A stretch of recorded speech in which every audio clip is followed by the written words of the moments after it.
I never thought the smell of her new perfume would be the thing that destroyed everything.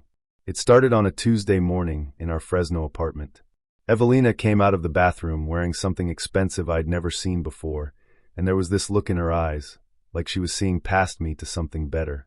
We'd been married 8 years by then, and I thought I knew every expression on her face. I was wrong. My name is Paul, and I'm a project manager at a construction firm. Nothing fancy, just solid middle-class work that paid the bills and kept us comfortable. Evelina worked in marketing for a local tech startup. We had a good life, or so I believed. No kids yet. We'd always said we were waiting for the right time. Looking back, maybe she was just waiting for something else entirely. The changes were subtle at first. New clothes appearing in the closet. Gym memberships suddenly getting used after months of collecting dust. But it wasn't just about looking better. It was the way she started treating me. Overly attentive. Too sweet. Like she was overcompensating for something. "You work so hard, honey," she'd say, massaging my shoulders. "You deserve to relax this weekend. Why don't you go fishing with your buddies?" I hate fishing.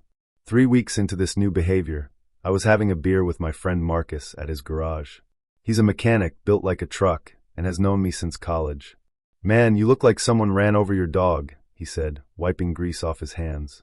"Evelina's acting weird," I admitted. "Too nice. Too attentive." Marcus stopped what he was doing and looked at me dead in the eye. "You thinking what I'm thinking?" "I don't know what to think. That's the problem."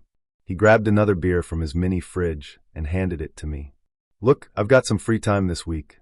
Let me tail her a bit, just to put your mind at ease. If she's clean, you'll feel stupid but relieved. If she's not..." I should have said no. I should have just talked to her directly.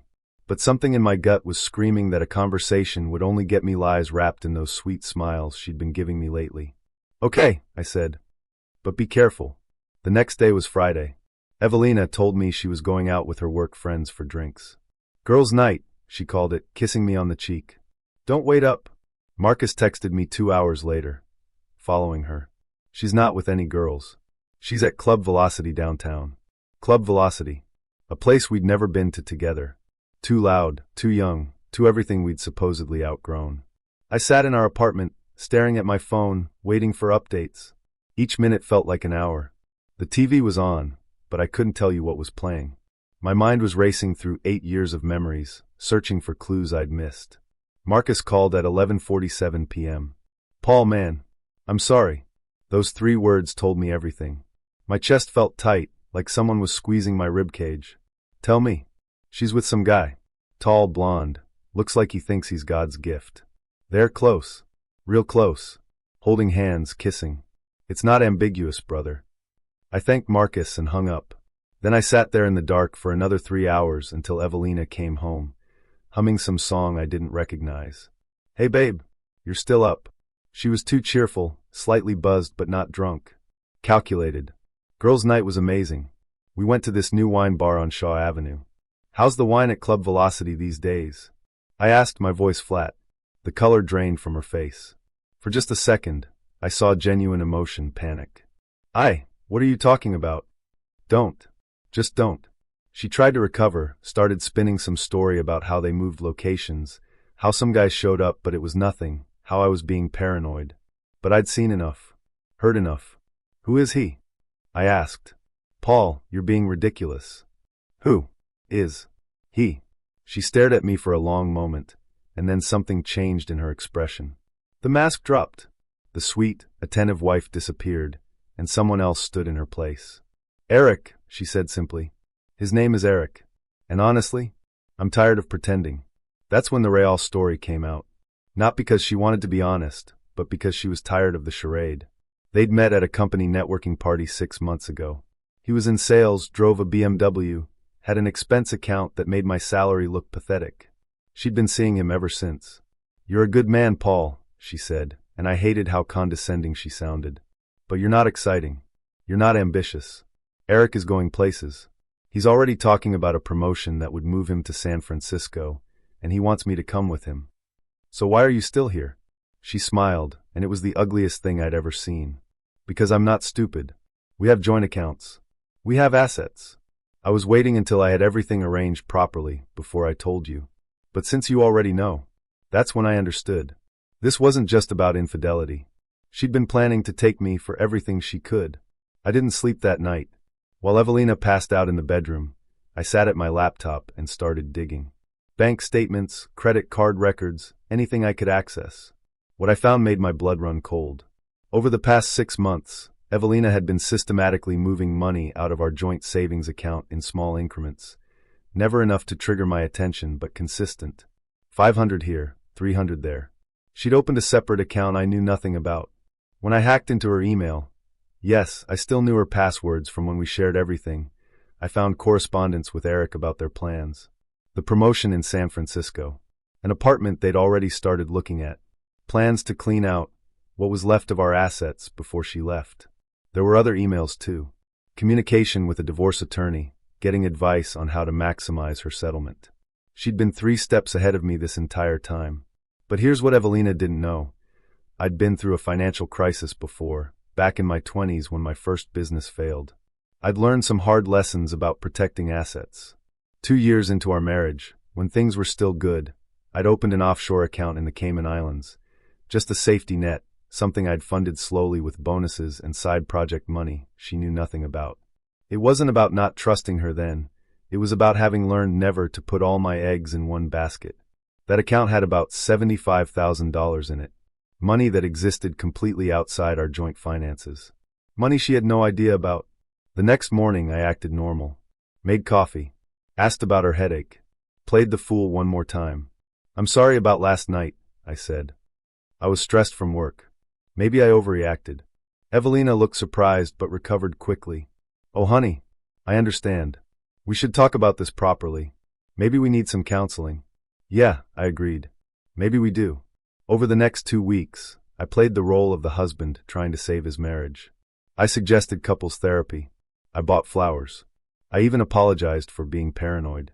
And the whole time, I was working with my own attorney, one in Sacramento, far enough away that there was no chance of crossing paths with hers. Marcus kept tailing Evelina, documenting everything. Photos of her and Eric at restaurants, at hotels, at another club in downtown Fresno. She wasn't even trying to hide it anymore because she thought she'd won, thought I was just another fool in love, willing to be blind. My attorney, a sharp woman named Samantha, laid out my options. California is a no-fault divorce state, so her infidelity won't matter much in the division of assets. But the financial planning, the deliberate depletion of joint accounts, that's something we can work with. And if you've got separate assets she doesn't know about, now's the time to make sure they stay separate. I spent those 2 weeks quietly securing everything. I moved the offshore money to a different institution, one with no paper trail connected to our marriage. I documented every dollar Evelina had siphoned off. I gathered every photo Marcus had taken. I copied every email, every text message, every piece of evidence of her plans. Then I made one more call to Eric's employer. Found out some interesting information through a mutual connection. Eric's big promotion? It wasn't happening. He'd been passed over 3 weeks ago and hadn't told anyone. He was actually on thin ice at his company due to some questionable expense reports. The BMW? Leased. The expensive dinners? Company card he was probably misusing. Eric was a mirage, and Evelina had fallen for the illusion. On a Wednesday evening, exactly 3 weeks after that first confrontation, I came home with papers. Evelina was in the kitchen on her phone. I heard her laughing. "I know, baby. Just a few more weeks and I'll be out of here. He's completely buying the counseling thing." I cleared my throat. She spun around, face going pale when she saw what was in my hand. "Divorce papers," I said calmly. "Already filed. You've been served." "Paul, wait. I'm done waiting. I've spent 3 weeks documenting everything. Every dollar you stole. Every meeting with your attorney. Every night at a hotel with Eric. My lawyer is very thorough." She tried to recover, switching to anger. "You can't prove anything. And even if you could, we split everything 50-50 in California. You can't stop me from what? Taking half of what's in our joint accounts? Go ahead. I've already calculated what that'll be after we account for the money you embezzled. Yes, that's the term my attorney used. You'll get your half, but it'll be a lot less than you planned." "You're bluffing. Try me." The next month was a nightmare of legal proceedings. Evelina fought hard, her attorney trying every angle. But Samantha was better. We proved Evelina's systematic theft from joint accounts. We showed her intentional concealment of assets. We demonstrated her plans to flee the state with marital property. The judge wasn't amused. In the end, we split the apartment equity and the remaining joint accounts, but Evelina had to return a significant portion of what she'd hidden. The money in my offshore account never came up because she didn't know about it, and legally, it was separate property from before she started her scheme. But the real devastation came from another direction entirely. I'd kept in touch with my contact at Eric's company. 2 weeks into the divorce proceedings, Eric got fired. Turns out those expense reports were more problematic than anyone knew, and someone, I won't say who, made sure the right people in HR got copies of receipts from hotels and clubs, all charged to company cards, all with personal guests who weren't clients. When Eric lost his job, Evelina suddenly lost her enthusiasm for their relationship. I know this because Marcus, still keeping tabs at my request, watched Eric try to meet her at their usual spots, only to be ignored. She'd stopped taking his calls. The real twist came at our final divorce hearing. Evelina showed up with a new man, not Eric, someone else she'd apparently lined up as her next opportunity. Some guy named Brandon she'd met at a yoga studio. The judge noticed. Samantha noticed. It painted a very clear picture of who Evelina really was. After the divorce was finalized, I didn't feel victorious. I felt tired. Relieved but tired. I'd gotten out with my dignity, and most of my assets intact. Evelina got exactly half of what was legally hers, which was far less than she'd planned. Marcus came over the night after everything was finalized, bringing pizza and beer. "So what now?" he asked. "Now? I rebuild. Maybe travel a bit. That offshore account gives me some freedom to figure things out." She really thought she had you played. She did have me played for a while. But she got greedy. If she'd just asked for a divorce outright, she probably would have gotten more. 3 months later, I heard through mutual acquaintances that Evelina's relationship with Brandon had imploded. Apparently, once he realized she had no money, she'd blown through her divorce settlement on a new car and a fancy apartment she couldn't afford. He lost interest. Eric had moved back to his hometown in Oregon, working at his family's business. Evelina was living in a studio apartment in a less desirable part of Fresno, working the same marketing job, but with the reputation of being difficult and untrustworthy following her around. I'd moved to a small house on the northern edge of town. Nothing fancy, but it was mine. Really mine. I'd started doing consulting work on the side, building something for myself, rather than just collecting a paycheck.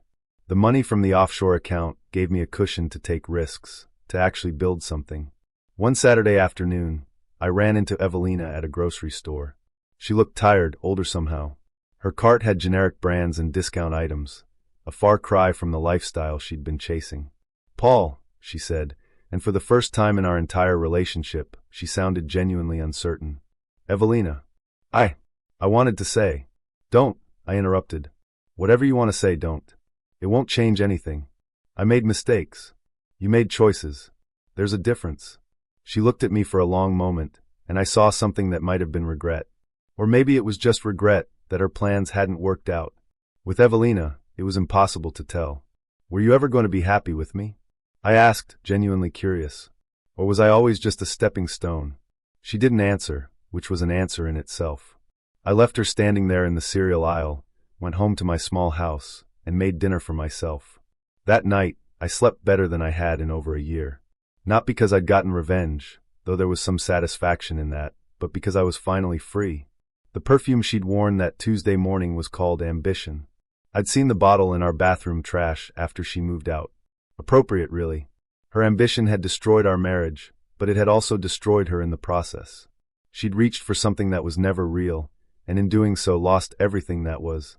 As for Eric, I heard he got engaged to someone from his hometown. Someone who probably didn't know about his past in Fresno, about the expense account schemes, about the married woman he'd helped deceive. Maybe he'd learned something. Maybe not. Either way, he was no longer my problem. I spent the first anniversary of my divorce filing date on a trip to Costa Rica. Surfing lessons, good food, and absolutely no drama. Marcus came with me, and we spent a week doing nothing but living in the moment. No plots, no schemes, no looking over our shoulders. "You know what the best part of this is?" Marcus said one evening, as we watched the sunset from our beachside hotel. "What's that?" "She has no idea you're here, living your best life, with money she didn't even know existed." "That's not the best part," I corrected him. The best part is that I don't care anymore. She could know or not know, it doesn't matter. She's irrelevant. And that was the truth. Somewhere in the process of protecting myself, of fighting back, of making sure I didn't get destroyed by her schemes, I'd found something more valuable than revenge. I'd found indifference. Evelina had wanted excitement and ambition, and a life that looked impressive from the outside. What she'd gotten was exactly what she deserved, a mirror to her own choices.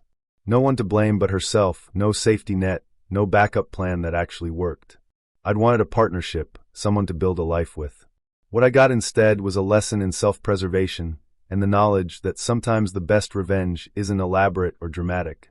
Sometimes it's just protecting yourself, walking away with your head high, and building something better without them. As for Evelina, the last I heard she was dating again. Someone new every few months, always looking for that next opportunity, that next stepping stone. Some people never learn. They keep chasing illusions, keep thinking happiness is somewhere else, with someone else, in some other life they haven't managed to grasp yet. I used to wonder if she ever really loved me, or if I was always just convenient. A stable income, a respectable life, something to keep her comfortable, while she looked for something better. The emails I'd read during those dark days after discovery suggested the latter. There were messages going back years, not to Eric but to friends, complaining about being stuck, about wanting more, about feeling like she'd settled. 8 years of marriage, and she'd felt trapped the whole time. I'd been building what I thought was a life together, while she'd been plotting her escape. The cruelty of it still stung sometimes, but less and less as time went on. The offshore account, the thing that had saved me financially, became a symbol of something larger. The importance of maintaining some part of yourself that's separate, protected, yours alone. Not because you don't trust your partner, but because trust is something that can be broken, and when it is, you need to be able to survive. Marcus still jokes that he should start a private investigation business after how well the surveillance worked. Marcus Martinez, Relationship Investigations, he'd say. I'll catch them in the act for a reasonable fee. Please don't, I'd tell him. One surveillance operation in a lifetime is enough for me. But I remained grateful to him. Real friends, I learned, were the ones who helped you see the truth even when it hurt. Marcus had given up his free time to sit in parking lots, to follow my wife through Fresno's nightlife, to document the evidence I needed. That was friendship. I was unlucky with my wife, but I was lucky with my friend. And I'm glad about that. Thank you for watching the video to the end. YouTube may no longer suggest my channel to you, so subscribe to it to receive new interesting stories. You will also help the channel grow and improve the quality of its content. A playlist with other interesting stories that you can listen to is now displayed on the screen. You can also write in the comments what stories you would like to see on the channel.